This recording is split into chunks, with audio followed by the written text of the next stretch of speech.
15 مئی کی رات میں عشاء کی نماز سے فارغ ہوا ہی تھا کہ میرے کوارٹر کے دروازے پر دستک ہوئی۔ میں الگ صبح اٹھنے کا عادی ہوں، لہٰذا رات کو بھی جلدی بستر پر چلا جاتا ہوں۔ اگر کسی ایمرجنسی میں مصروف نہ ہوں تو رات کا کھانا میں عشاء کی نماز سے قبل کھا لیتا ہوں۔ میں نے دروازہ کھولا تو سامنے ایک کانسٹیبل کھڑا تھا۔ میں نے اسے سوال نظر سے دیکھا اور پوچھا، کیا بات ہے فدا، تم اس قدر گھبرائے ہوئے کیوں ہو؟ سر جی، کسی نے مستری کریم کو قتل کر دیا ہے، کانسٹیبل نے بتایا۔ میں چونک اٹھا اور استفسار کیا، تم سائیکلوں والے مستری کی بات کر رہے ہو؟ جی ہاں، اس نے جلدی سے اس بات میں سر ہلایا۔ وہی جناب، جس کا ایک لڑکا ہفتہ پہلے گم ہو گیا تھا۔ تھانے میں مستری کریم کی بیوی بیٹھی ہے، آپ جلدی سے آ جائیں۔ کانسٹیبل کی اطلاع بڑی سنسنی خیز تھی اور ظاہر ہے وہ دروغ گوئی سے کام نہیں لے رہا تھا۔ آپ ہی تھانے میں آ کر بتایا تھا۔ میں نے کانسٹیبل سے کہا، ٹھیک ہے تم چلو، میں آ رہا ہوں۔ میں نے یونیفارم کا تکلف ضروری نہ جانا اور 5 منٹ بعد سادہ ہی لباس میں تھانے پہنچ گیا۔ پھر میرے حکم پر آبدہ کو میرے کمرے میں بھیج دیا گیا۔ وہ اپنے 7 سالہ بیٹے نوید کے ساتھ تھانے آئی تھی۔ آبدہ کی حالت بڑی افسوسناک تھی، اسے بات کرنے میں بڑی مشکل پیش آ رہی تھی، آنسو اس کی آنکھوں سے مسلسل جاری تھے۔ میں نے کوشش کر کے اس سے پوچھ لیا کہ کریم کے ساتھ کیا واقعہ پیش آیا تھا۔ اس نے بتایا کہ آج شام کسی نے کریم کو دکان میں قتل کر دیا تھا۔ میں نے ASI جلال الدین کو ساتھ لیا اور جائے وقوع پر پہنچ گیا۔ کریم کی سائیکل والی دکان لاری اڈے کے قریب تھی۔ مذکورہ دکان ایک نیچی چھت والے کمرے پر مشتمل تھی۔ روڈ اور اس کمرے کے درمیان اچھی خاصی جگہ خالی پڑی تھی، جس کا بیشتر حصہ کریم ہی کے استعمال میں تھا۔ وہ دکان کے سامنے اپنے آلات پھیلا لیتا اور اس سے آگے وہ سائیکل ایک قطار میں کھڑی ہوتی جنہیں وہ کرائے پر چلاتا تھا۔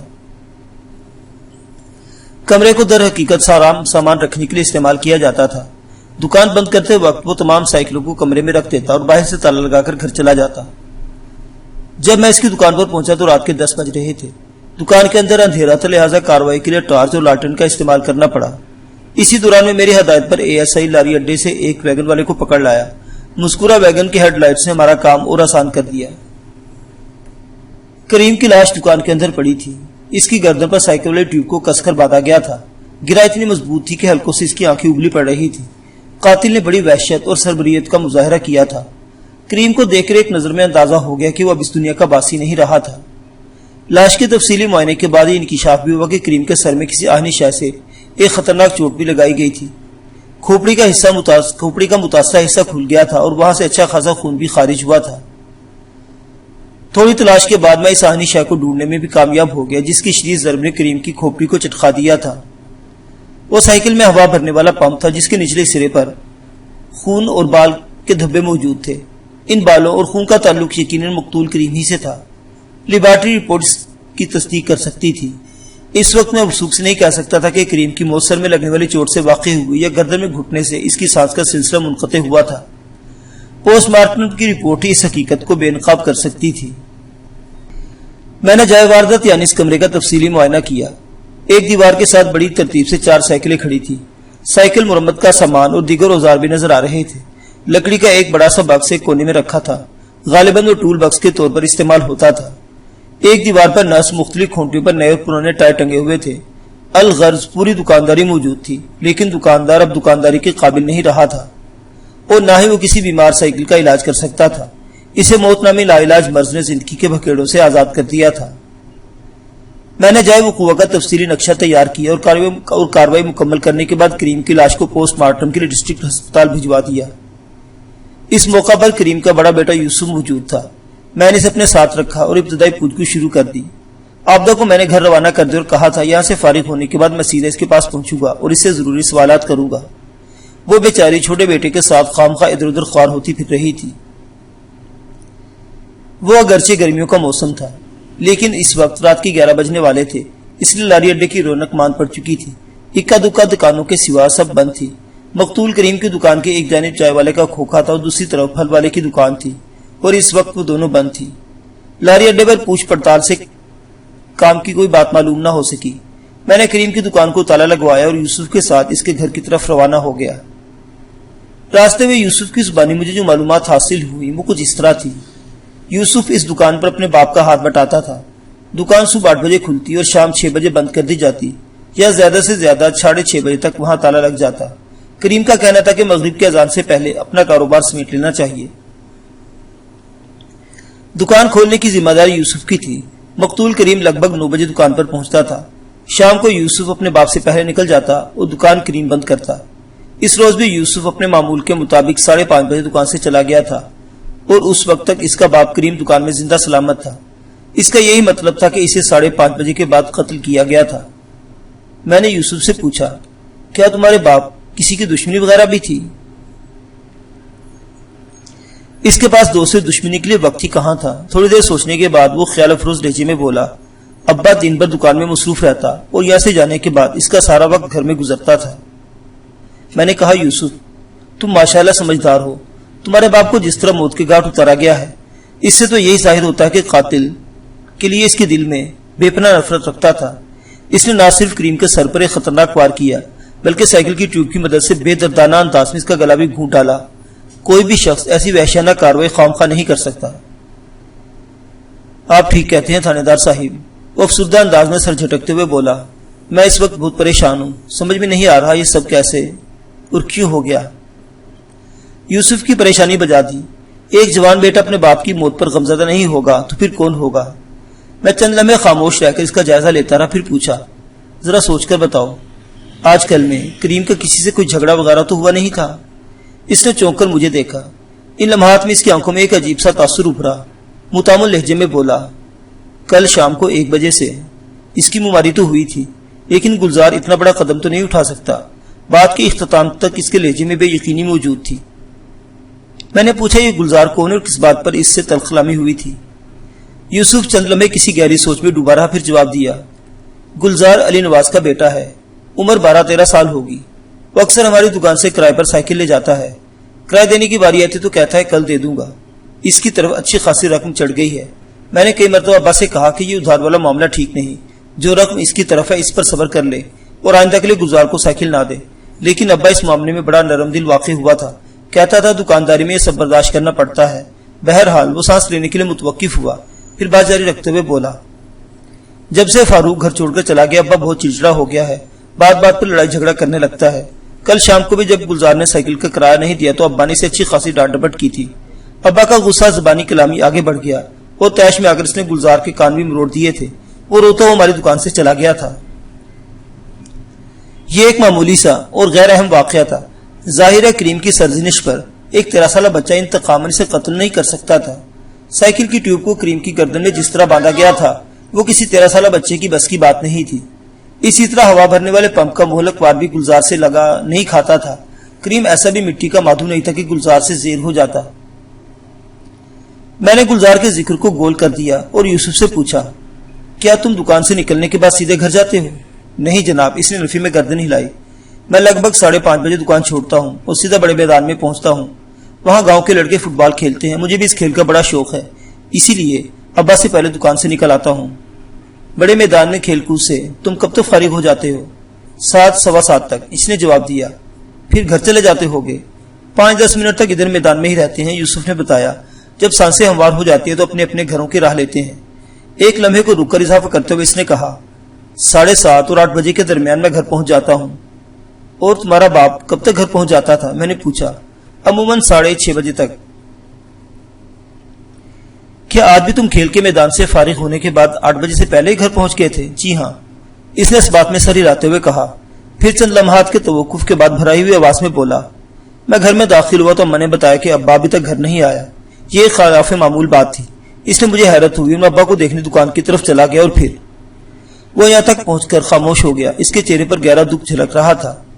چند لمحات کے وقفے کے بعد اس نے غمزدہ لہجے میں بتایا، پھر میں نے دکان کے اندر ابا کو بے ڈھنگے انداز میں پڑے دیکھا۔ اس وقت تک اندھیرا پھیل چکا تھا۔ میں نے ماچس چلائی تو اس کے ناکافی روشنی میں میں نے ابا کی گردن میں بندھی ہوئی سائیکل کی ٹیوب دیکھ لی۔ میں تیلی پر تیلی جلاتا گیا اور پھر یہ خوفناک حقیقت مجھ پر کھل گئی کہ ابا کو کسی نے قتل کر دیا ہے۔ پھر تم نے کیا کیا؟ وہ خاموش ہوا تو میں نے استفسار کیا۔ میں سیدھا گھر پہنچا اور اماں کو جا کر صورتحال سے آگاہ کیا۔ وہ رنجیدہ لہجے میں بولا۔ گھر میں فوراً ماتم کی سی فضا قائم ہو گئی۔ میری بہن اور چھوٹے بھائی ابا کی موت کا سن کر زار و قطار رونے لگے۔ میں اماں اور ان سب کو تسلی دلاسے دیتا رہا۔ پھر اماں مجھے ساتھ لے کر دکان پر آ گئی۔ گھر سے نکلتے وقت ہم لالٹین بھی ساتھ لے آئے تھے۔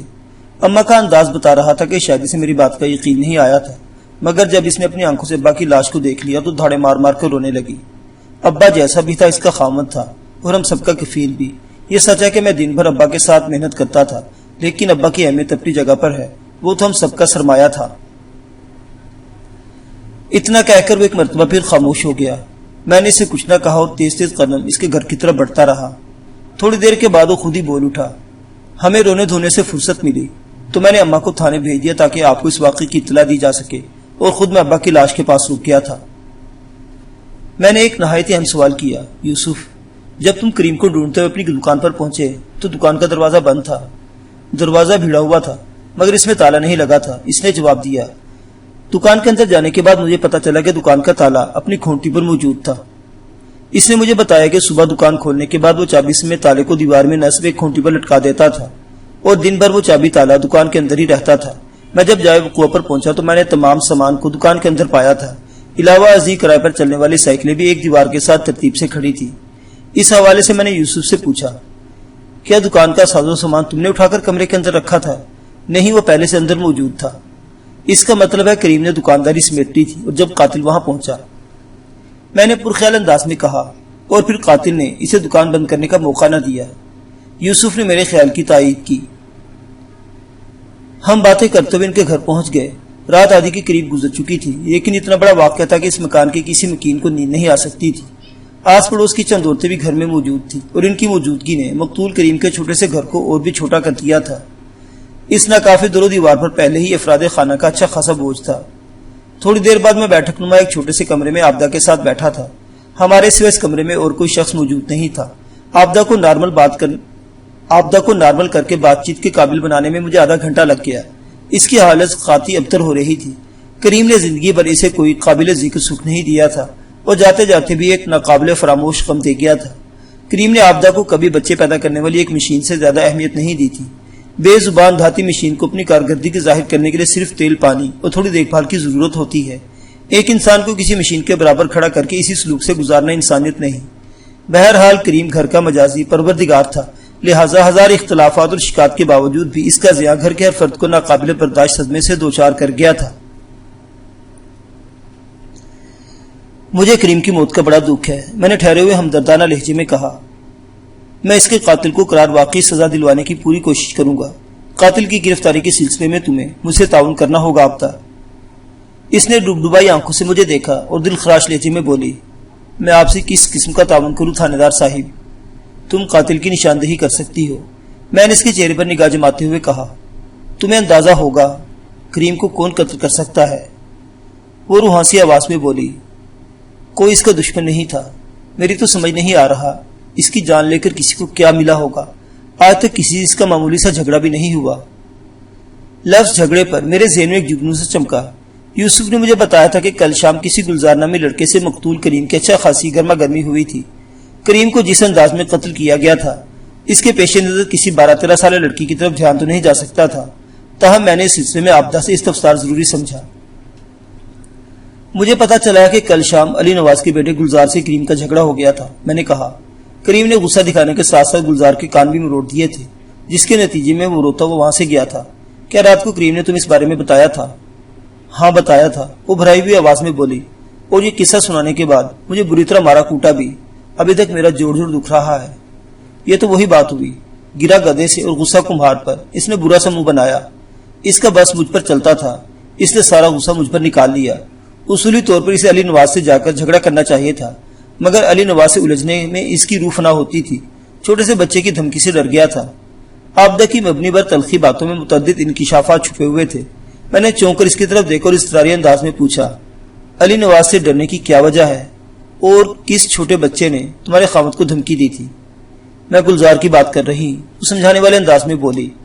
جب کریم نے اس کے کان میں روڑے اور وہ رونے لگا تو اسی رونے کے دوران میں گلزار نے اسے دھمکی دی تھی کہ وہ بھی جا کر اپنے باپ کو بتائے گا، اور اس کا باپ علی نواز کریم کی ایسی کی تیسی کر کے رکھ دے گا۔ وہ ایک لمحے کو سانس لینے کی خاطر رکی، پھر اپنا بیان کو جاری رکھتے ہوئے بولی، ایک کریم ہی کیا، علی نواز سے تو اکثر لوگ ڈرتے ہیں، بھلا گنڈوں اور بدماشوں کے منہ کون لگے گا؟ کیا علی نواز اس علاقے میں بدماشی کرتا ہے؟ میں نے پوچھا۔ مجھے اس تھانے میں تعینات ہوئے زیادہ عرصہ نہیں ہوا تھا۔ میں جب بھی کسی نئی جگہ پر جاتا تو سب سے پہلے وہاں کے شرپسند عناصر کی فہرست تیار کرتا تھا، کیونکہ ایک تھانے دار کا زیادہ تر سابقہ انہی افراد سے پڑتا ہے۔ میں نے اپنے ماتحت عملے کی مدد سے یہاں کی جو فہرست مرتب کی تھی، اس میں کسی علی نواز کا نام موجود نہیں تھا، آبدہ کا بیان سن کر اس نے مجھے حیرت بھی ہوئی تھی۔ اس نے میرے سوال کا جواب دیتے ہوئے کہا، علی نواز ایک شریف قسم کا بدماش ہے۔ وہ عام روایتی بدماشوں کی طرح کھلم کھلا گنڈا گردی نہیں کرتا، مگر ضرورت پڑنے پر گنڈوں سے کہیں بڑھ کر گنڈا ثابت ہوتا ہے۔ ایسی 2-3 مثالیں موجود ہیں کہ اس نے گلزار کی خاطر دوسروں کو بے درج پیٹ ڈالا۔ گلزار علی نواز کا بہت ہی لاڈلا بچہ ہے، اس کی غلط باتوں کی بھی حمایت پر اتراتا ہے۔ میں نے اپنی یادداشت میں علی نواز کے نام پر سرخ دائرہ لگایا اور آبدہ سے پوچھا، علی نواز کرتا کیا ہے؟ اس کی شربت کی دکان ہے، آبدہ نے بتایا، اور اس کے ساتھ ہی برف پہ گولے بھی بیچتا ہے۔ میں مزید 15 منٹ تک گھما پھرا کر اس سے مختلف سوالات کرتا رہا، پھر اٹھ کھڑا ہوا اور کہا، آبدہ مجھے افسوس ہے، میں ابھی تک تمہارے بیٹے فاروق کا کوئی سراغ نہیں لگا سکا اور تم پر اب ایک نئی قیامت ٹوٹ پڑی ہے۔ بہرحال میں نے تھوڑا سا توقف کر کے ہمدردانہ انداز سے اس کی طرف دیکھا اور تسلی آمیز لہجے میں کہا، فاروق کے بارے میں تو میں اس نتیجے پر پہنچا ہوں کہ گھر کی زہریلی فضا میں اس کا دم گھٹنے لگا تھا اور وہ تازہ ہوا میں سانس لینے کے لیے اپنی مرضی سے کہیں چلا گیا ہے اور اپنی ہی مرضی سے واپس بھی آئے گا۔ تاہم تم فکر مند نہ کرو، کریم کے قاتل کو تم جلد آہنی سلاخوں کے پیچھے دیکھو گی۔ ان لمحات میں ایک دکھی اور شکستہ عورت کو تسلی اور امید کے سوا کچھ نہیں دے سکتا تھا۔ آبدہ کی آنکھوں میں ٹمٹماتے امید و بیم کے چراغوں نے مجھے لرزا کر رکھ دیا۔ میں اس عورت کی بھرپور مدد کا عزم کر کے اس کے گھر سے نکل آیا۔ آئندہ روز میں نے علی نواز، خوشی محمد اور عبد الرحمان کو بلانے کے لیے بندے دوڑا دیے۔ خوشی محمد اور عبد الرحمان مقتول کے کاروباری پڑوسی تھے۔ کریم کی دکان کی ایک طرف خوشی محمد کا چائے بسکٹ وغیرہ کا کھوکا تھا اور دوسری جانب عبد الرحمان پھل کی دکان چلاتا تھا۔ میں ان دونوں افراد سے کوئی گھنٹہ بھر پوچھ گچھ کرتا رہا، لیکن ایسی کوئی مفید بات سامنے نہ آ سکی جو کریم کے قاتل تک پہنچنے کا ذریعہ بن سکتی۔ وہ قوا کے روز ان دونوں نے کریم سے پہلے اپنا روزگار سمیٹ لیا تھا، لہذا کریم کے ساتھ جو واقعہ پیش آیا اس کے بارے میں انہیں کوئی علم نہیں تھا۔ وہ دونوں جب تک اپنی دکانوں پر موجود رہے انہوں نے علی نواز کو کریم سائیکل ورکر پر کھڑے پایا۔ وہ دونوں جب تک اپنی دکانوں پر موجود رہے انہوں نے علی نواز کو کریم سائیکل ورکرز پر کھڑے یا کریم سے بات چیت کرتے نہیں دیکھا تھا۔ انہوں نے اس بات کی بھی تصدیق کی کہ کریم کی کسی سے بھی ایسی دشمنی نہیں تھی کہ وہ یوں صفاقی و بے دردی سے اسے قتل کر ڈالتا۔ یہی بات میری الجھن کا باعث تھی۔ میں نے جائے وقوع کا تفصیلی معائنہ کیا تھا اور کریم کی لاش کا بھی تنقیدی جائزہ لیا تھا۔ اس 11 بچوں کے باپ کو جس انداز میں موت کے گھاٹ اتارا گیا تھا، اس سے تو یہی ظاہر ہوتا تھا قاتل اپنے اندر کریم کے لیے بہت ہی اناد، نفرت اور غصہ رکھتا تھا۔ سر دست کریم کا کوئی ایسا دشمن منظر عام پر دکھائی نہیں دیتا تھا سوائے علی نواز کے۔ آبدہ نے علی نواز کی جو خصوصیات بیان کی تھی ان کی روشنی میں اس کی طرف سے ایسے سنگین اقدام کی توقع کی جا سکتی تھی، اور علی نواز اس دن ہاتھ نہیں آ سکا تھا۔ مجھے پتا چلا کہ وہ آج صبح ہی کسی ضروری کام سے دوسرے ضلع چلا گیا ہے۔ کریم والے سنسنی خیز واقعے کے بعد اچانک اسے کوئی ضروری کام پڑ جانا بھی ذہن میں مختلف نوعیت کے خدشات ابھارنے کا باعث تھا۔ میں نے علی نواز کے گھر والی کو تاکید کر دی تھی کہ اس کا خاوند جیسے ہی لوٹے وہ اسے میرے پاس تھانے بھیج دے۔ اگر علی نواز کی بیوی کو یہ معلوم ہوتا کہ وہ کس کام سے گیا ہے تو میں اپنا ایک بندہ ادھر بھی دوڑا دیتا، مگر وہ بیچاری اپنے خاوند کے ضروری کام اور روانگی کے صحیح مقام سے بے خبر تھی۔ تاہم میں نے 2 سادہ لباس کانسٹیبل کی ڈیوٹی لگا دی تھی کہ اس گاؤں میں اور آس پاس کے علاقوں پر گہری نظر رکھے، اور جیسے ہی علی نواز کہیں دکھائی دے وہ اسے پکڑ کر میرے پاس لے آئے۔ یہ دونوں وہی کانسٹیبلز تھے جو گمشدہ فاروق کی تلاش پر بھی مامور تھے، لیکن ابھی تک انہیں اس سلسلے میں کوئی کامیابی حاصل نہیں ہو سکی تھی۔